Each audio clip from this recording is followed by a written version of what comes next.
What's good, family? Podcast.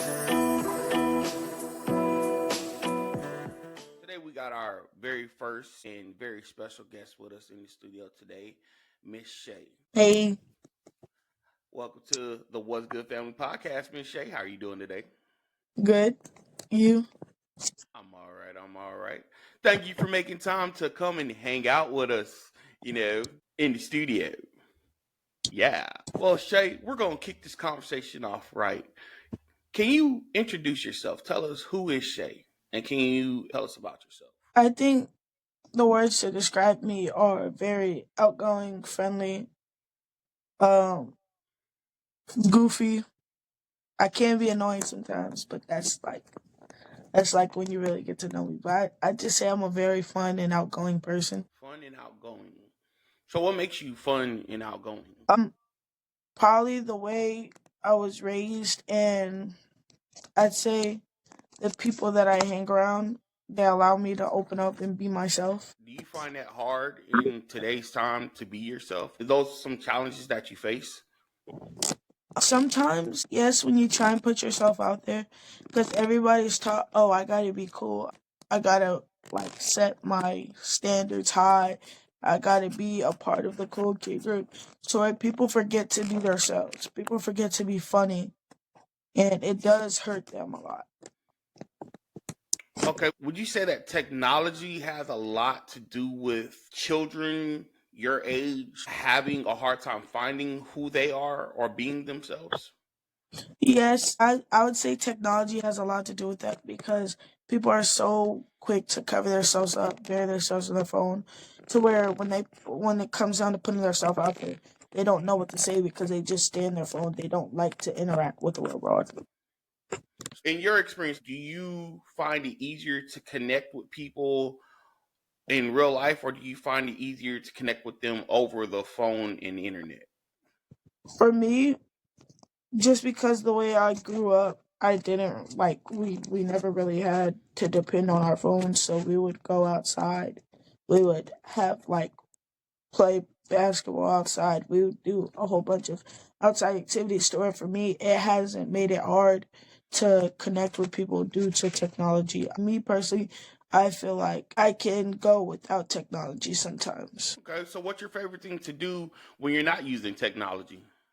I have a whole bunch of different things that I do, but I draw, listen to music, probably take a walk outside, and either practice for track and field, which is a sport I do.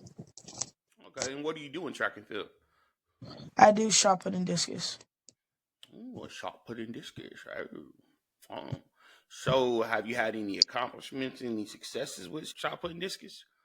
Yes, sir, I have. I made it to the Junior Olympics in Greensboro, North Carolina. I was close to hitting a PR that I've been wanting for a long time, but I fell like a few inches short. I hit 39, and my goal was 40, and then I almost made it to finals at Junior Olympics for discus, which I didn't. I wouldn't say I didn't think it's possible, but with everybody throwing what they were throwing and where the progress that I made, it wasn't good enough to get on the podium, but I almost PR'd with the 115. That sounds good. So, how do you rank among your peers with shot put and discus? Do you find yourselves like competing on a regular basis? Like, is it friendly competitiveness, or is it like, yo, I'm gonna beat you today? Like, yo, I'm coming for the Uh, top spot. I would say with I would say with the school that I go to, especially with my sister being on the same track team, I would say it's about we we're more of rivals. Like we can kiki haha after the meet, but when it's during the meet, it's like we're strangers to each other. Because with us throwing about the same in shot put, it's more of who's gonna come out on top this meet, who's gonna break the school record this week, who's gonna fumble the bag this week. It's more of making sure that you're fundamentally sound and making sure that you know what you know that you have to go in and execute. Okay, so I want to touch base on that rivalry thing. We live in a participation trophy era, so with you being rivals with your sister, how does that affect you if you fail? And how does it affect you if you succeed? If you fail, you will definitely hear it from one another. It's kind of like with the rival who beats who this week. It's more of a bragging standard Mm-hmm. because it's like, hey, I beat you this week because I was more fundamentally sound. I executed more. My footwork was better. I knew what I had to go in there and do. But if you win, it's the same as if you win. It's more of bragging standards. It's more of a hey, you know that you did everything right this week.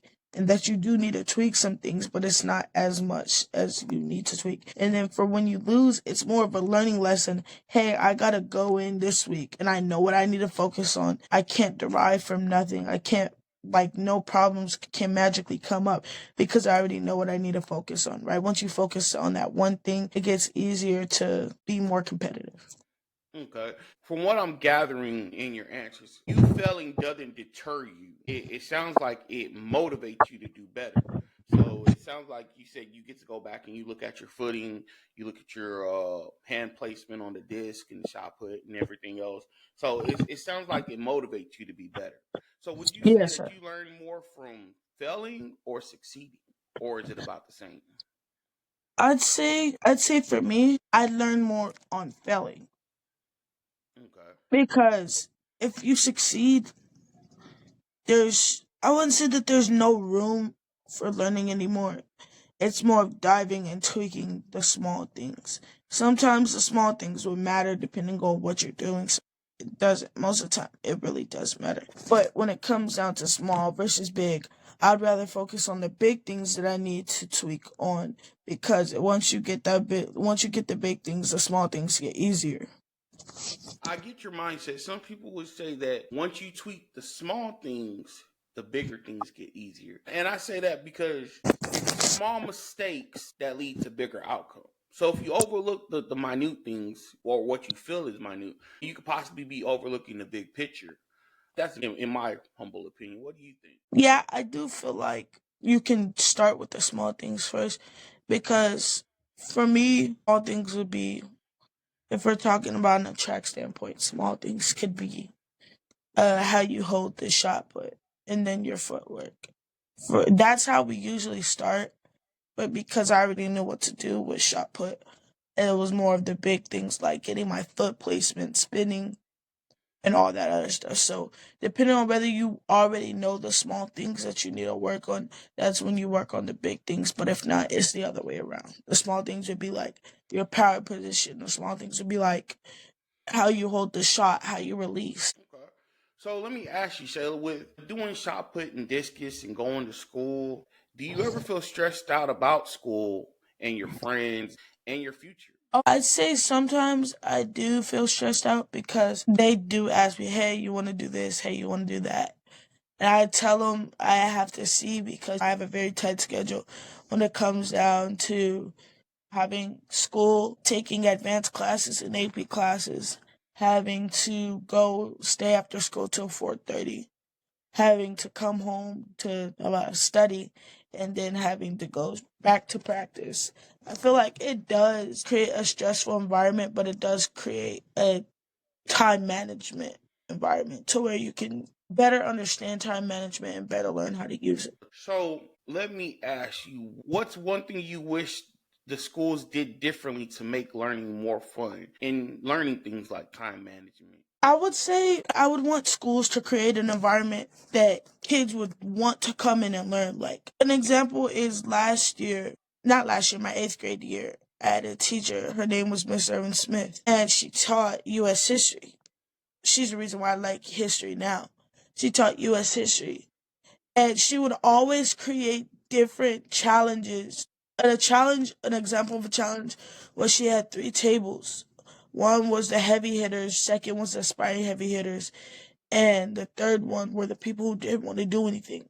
That challenge created an environment, a competitive environment that allowed kids to see where they're at and like say, hey, I know what I need to do and I want to get to this heavy hitter table, but I can't. So I'm gonna put in more work. I'm gonna put in more time and effort to get to that table to know that I'm one of the best kids in the class.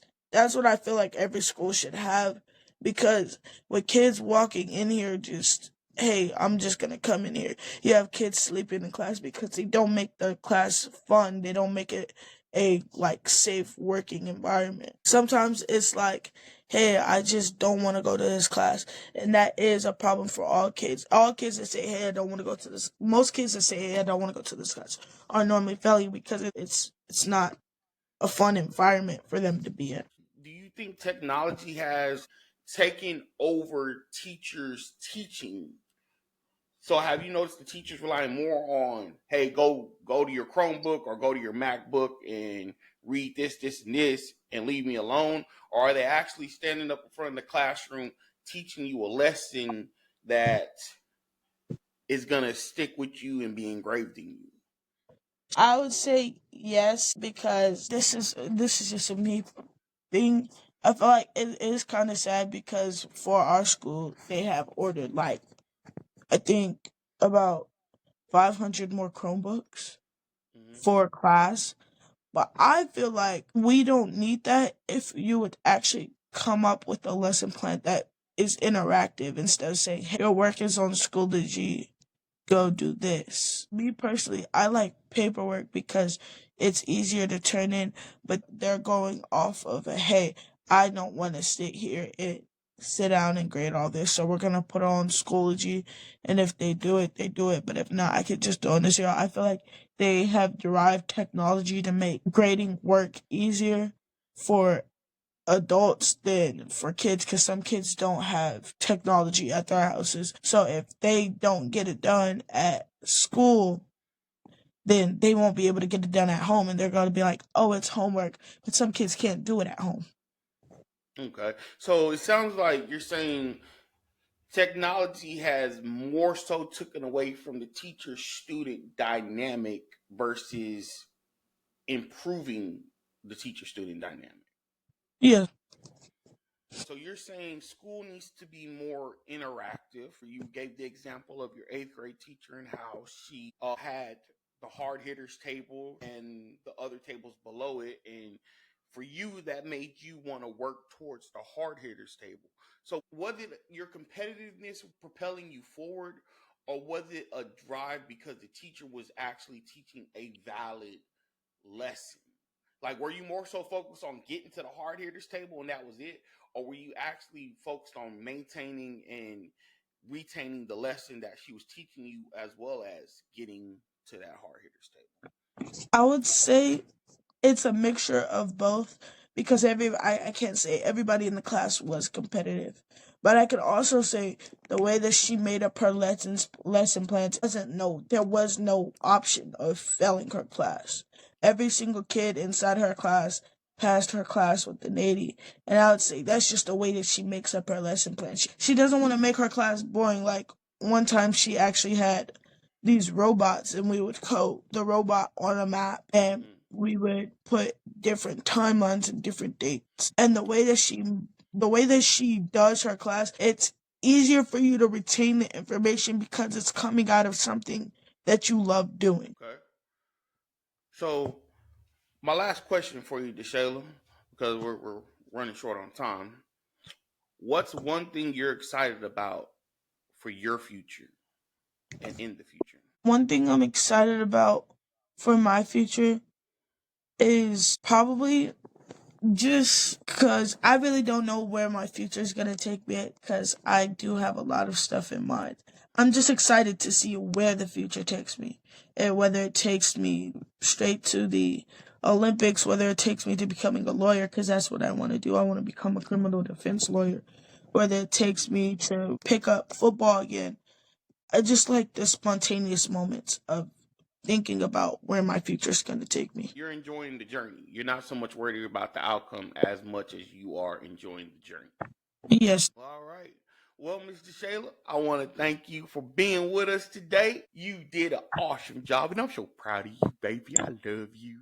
I love Yes, you. sir. That's Love my you too. baby girl. I'm so proud of you. And I don't care. We're going to publish this. This is my baby girl. I love you. Yes. All right. Y'all tune in next week.